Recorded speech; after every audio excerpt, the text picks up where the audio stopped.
I just finished watching My Hero Academia Season 4, and one of my big criticisms up until now has been that the show never really makes good use of its full cast of characters. I mean, you have so many diverse characters with diverse powers, and yet fights on the show tend to be one at a time, one-on-one, and yes, there are some exceptions, but that's by and large the rule.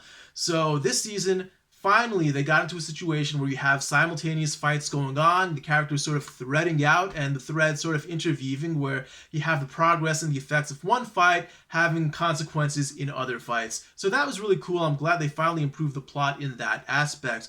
Otherwise, the pluses and minuses that I identified in previous seasons still largely apply to Season 4.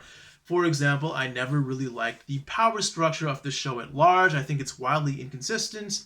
And because of that, it does affect the battle mechanics. The show sometimes it does very well with the parameters that it does set, but I don't really like those parameters in the first place, so I'm always going to take off some points right there. Things that the show does well, the emotional growth of characters, their emotional development, and actually displaying that in a way that you can appreciate as a viewer. I always like that, and this show continues with that as well. Other things that the show does well is that it is really well paced. It's never too fast, never too slow.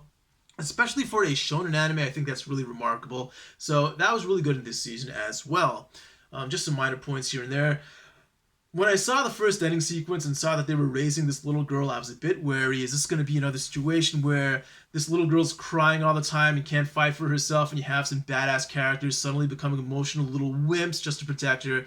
Thankfully, that doesn't really happen in this season. I think that the relationship that this girl does have with the other characters is really good, and I'm glad that disaster was potentially avoided.